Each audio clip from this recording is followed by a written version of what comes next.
കേരളത്തിൽ ഭരണ തുടർച്ചയോ ഭരണമാറ്റമോ എന്ന നിർണായക ചോദ്യത്തിനുള്ള ഉത്തരം 80ലേക്ക് അടുത്ത പോളിംഗിൽ ഒളിച്ചിരിപ്പുണ്ട്. വോട്ടെടുപ്പിൽ സ്ത്രീകളെയും ചെറുപ്പക്കാരെയും സജീവ പങ്കാളിത്തം 15ഓളം വരുന്ന ടൈറ്റ് ഫൈറ്റ് മണ്ഡലങ്ങളുടെ ഗതി നിർണ്ണയിക്കും. ഇനിയുള്ള 2 നാളുകൾ മുന്നണികൾക്ക് കണക്കെടുപ്പിൻ്റെതാണ്. ലഭിച്ച വോട്ടുകളിൽ കൂട്ടിയും കുറച്ചും മണ്ഡലം എവിടേക്ക് ചായും എന്നൊക്കെ പ്രവചിക്കും. ഇതിന്റെ വിശദാംശങ്ങൾ നൽകാൻ അമൽ തേനമ്പറമ്പിൽ ചേരുന്നുണ്ട്. നമുക്കിപ്പം അമൽ, ഗുഡ് മോർണിംഗ്.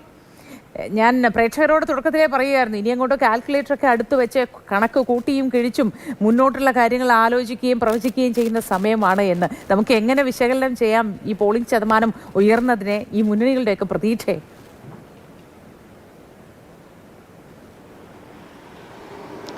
ആളുകൾ വലിയ ആവേശത്തോടു കൂടി പോളിംഗ് ബൂത്തിലേക്ക് എത്തി. നല്ല വെയിലുണ്ടായിരുന്നു, പക്ഷേ ആളുകൾ അതൊന്നും വകവയ്ക്കാതെ ഈ ഇന്നലത്തെ വോട്ടിംഗ് ശതമാനത്തിൻ്റെ ഒരു കണക്ക് പരിശോധിച്ചാൽ നമുക്ക് മനസ്സിലാക്കാൻ കഴിയുന്ന കാര്യം, രാവിലെ മുതൽ സാധാരണ വൈകുന്നേരങ്ങളിൽ ഈ പറയുന്ന തീരദേശ മേഖലയിൽ അടക്കമുള്ള സ്ഥലങ്ങളിൽ വലിയ ക്യൂ ഈ പോളിംഗ് അവസാനിക്കുന്ന സമയത്ത് കാണാറുണ്ടായിരുന്നു. അപ്പോൾ വൈകുന്നേരം വോട്ട് ചെയ്യാൻ എത്തുന്ന കുറേ ആളുകൾ, രാവിലെ എത്തുന്ന കുറച്ച് ആളുകൾ, പിന്നെ തിരക്കില്ലാത്തപ്പോൾ വന്ന് വോട്ട് ചെയ്തു പോകുന്ന ആളുകൾ, അങ്ങനെയൊക്കെ നമ്മൾ തരംതിരിക്കാറുണ്ടായിരുന്നുവെങ്കിൽ ഇന്നലെ നമ്മൾ കണ്ടത് അങ്ങനെയല്ല. രാവിലെ മുതൽ വൈകുന്നേരം വരെ കൃത്യമായൊരു ക്യൂ പോളിംഗ് ബൂത്തുകൾക്ക് മുന്നിലുണ്ടായിരുന്നു. അത് അധികം അങ്ങ് നീണ്ടുപോയില്ല, അല്ലെങ്കിൽ അധികം അങ്ങ് ചെറുതായതുമില്ല. കൃത്യമായി തന്നെയുള്ള ആളുകൾ ഒരേപോലെ വന്ന് വോട്ട് ചെയ്തു പോയി.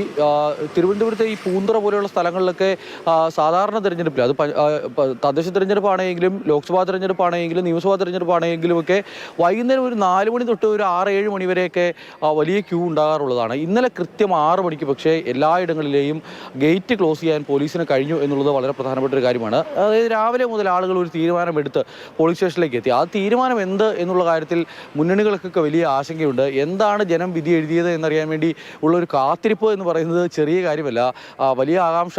ഈ വോട്ട് രേഖപ്പെടുത്തി കഴിഞ്ഞതിന് ശേഷം ഇത്രയധികം ദിവസം ഇങ്ങനെ നീണ്ട് പോകേണ്ടതുണ്ടായിരുന്നു എന്ന് ചോദിച്ചാൽ തെരഞ്ഞെടുപ്പ് കമ്മീഷൻ നമ്മളോട് കാണിച്ച് ഇച്ചിരി അക്രമമായി പോയി. കാരണം ഇത്രയും ദിവസം നമ്മളിങ്ങനെ കൂട്ടിയും കിഴിച്ചും ഇരിക്കേണ്ടി വരുന്ന ഒരവസ്ഥയുണ്ട്. പക്ഷേ മുന്നണികൾക്കെല്ലാം ഒരുപോലെ പ്രതീക്ഷയും അതോടൊപ്പം തന്നെ ആശങ്കയും നൽകുന്ന ഒരു ജനവിധിയാണ് ഉണ്ടായത്. ഇത്രയധികം പോളിംഗ് ഉണ്ടായത് ആരെ തുണയ്ക്കും ആരെ വീഴ്ത്തും എന്നുള്ള കാര്യത്തിലൊക്കെ ചർച്ചകളൊക്കെ ഇങ്ങനെ തുടങ്ങിക്കഴിഞ്ഞിട്ടുണ്ട്. ഓരോ മണ്ഡലങ്ങളിലെയും ബൂത്ത് കേന്ദ്രീകരിച്ച് ഇതിപ്പോൾ 1000-ൽ താഴെ ആളുകളൊക്കെയാണ് ഒരു ബൂത്തിൽ വോട്ട് ചെയ്തു പോയത്. കഴിഞ്ഞ തവണ അങ്ങനെ ആയിരുന്നില്ല. ബൂത്തുകളിലേക്ക് എത്തിയ ആളുകളുടെ എണ്ണത്തിൽ വലിയ കൂടുതലായിരുന്നു ഉണ്ടായിരുന്നത്. അതിനാൽ ചില അജ്ഞാതരൊക്കെ ഉണ്ടായിരുന്നു. ഇത്തവണ പക്ഷേ അങ്ങനെയല്ല. SIR വന്നതിന് ശേഷം കൃത്യമായ ആളുകൾ, ഒരു ബൂത്തിൽ ഉള്ള സംഘടനാ പ്രവർത്തനം നടത്തുന്ന ആളുകൾക്ക് അറിയാവുന്ന ആളുകളൊക്കെ തന്നെയാണ് വോട്ട് ചെയ്യാനെത്തിയതും വോട്ട് രേഖപ്പെടുത്തി മടങ്ങിയതും. അപ്പോൾ അവരാർക്കൊക്കെ ചെയ്തിട്ടുണ്ടാകും, അവരുടെ ഒരു മനസ്സെന്താകും എന്നൊക്കെ അവിടുത്തെ പ്രാദേശിക നേതാക്കൾക്ക് കൃത്യമായി അറിയാൻ കഴിയും.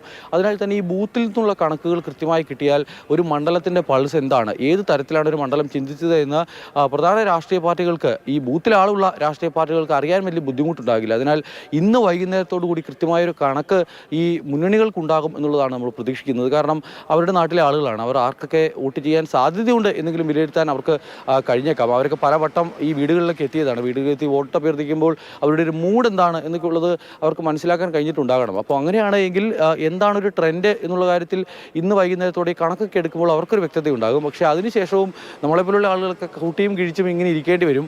ഇനിയും ദിവസങ്ങൾ ഇങ്ങനെ കിടക്കുകയാണ്. അപ്പോൾ എന്താണ് സംഭവിച്ചത് എന്നൊരു പിടിയും കിട്ടുന്നില്ല. ഇന്നിപ്പോൾ സ്ഥാനാർത്ഥികളുടെ അടുത്തേക്ക് നമ്മൾ പോവുകയാണ്. ഇനിയിപ്പോൾ ഉള്ള സമയങ്ങളിൽ അവരുടെ പ്രതികരണം എന്താണ്, അവരുടെ പ്രതീക്ഷകൾ എങ്ങനെയാണ് എന്നുള്ള കാര്യങ്ങളൊക്കെ അറിയേണ്ടതുണ്ട്. ആദ്യം കെ മുരളീധരൻ്റെ ഒരു പ്രതികരണം തിരുവനന്തപുരത്ത് നമ്മൾ പ്രതീക്ഷിക്കുന്നു. അതോടൊപ്പം തന്നെ പ്രതിപക്ഷ നേതാവിൻ്റെ പ്രതികരണം പ്രതീക്ഷിക്കുന്നുണ്ട്. എത്രത്തോളം ഒരു തിരിച്ചുവരവിനുള്ള സാധ്യതയുണ്ട് എന്നുള്ള കാര്യത്തിൽ ഒരു പ്രതികരണം പ്രതിപക്ഷ നേതാവിൻ്റെ ഭാഗത്തു നിന്നുണ്ടാകും. 100 എന്ന് പറയുന്ന കണക്കിൽ നിന്നും 100+ എന്ന് ഇടയ്ക്കിടയ്ക്ക് ഇങ്ങനെ പ്രതിപക്ഷ നേതാവ് പറഞ്ഞുകൊണ്ടേയിരിക്കുന്നു. കോൺഗ്രസ് നേതാക്കളോടൊക്കെ സംസാരിക്കുന്ന സമയത്ത് അവർ ഒരു 85 മുതൽ അങ്ങോട്ട് വിജയിക്കാമെന്നുള്ള പ്രതീക്ഷയാണ് പങ്കുവയ്ക്കുന്നത്. ഭരണ തുടർച്ചയല്ലാതെ മറ്റൊരു സാധ്യതയും മുന്നിലില്ല എന്നുള്ളതാണ് ഈ പറയുന്ന LDF നേതാക്കളോട് സംസാരിക്കുമ്പോൾ പറയാൻ കഴിയുന്നത്. BJP നേതാക്കളൊക്കെ പറയുന്ന അഭിപ്രായം എന്ന് പറയുന്നത് അവർ 5 വരെ സീറ്റിൽ വിജയിച്ചേക്കാം എന്നുള്ളൊരു പ്രതീക്ഷ അവരും പങ്കുവയ്ക്കുന്നു. അങ്ങനെ എല്ലാവരും ഒരുപോലെ വലിയ പ്രതീക്ഷയിലാണുള്ളത്. ആർക്കും അങ്ങനെ പൂർണ്ണമായും നിരാശപ്പെടേണ്ടി വരുന്ന ഒരവസ്ഥയില്ല ഈ പറയുന്ന വോട്ടെണ്ണി തീരും വരെ. പക്ഷേ അതിനുശേഷം എന്താകുമെന്നുള്ളത് കണ്ടറിയണം. അതിനായുള്ള കാത്തിരിപ്പാണ് എന്തായാലും ഇനിയുള്ളത്. മോത്തി. ശരി, അമൽ തേനമ്പറമ്പിലാണ് വിവരങ്ങൾ നൽകിയത്.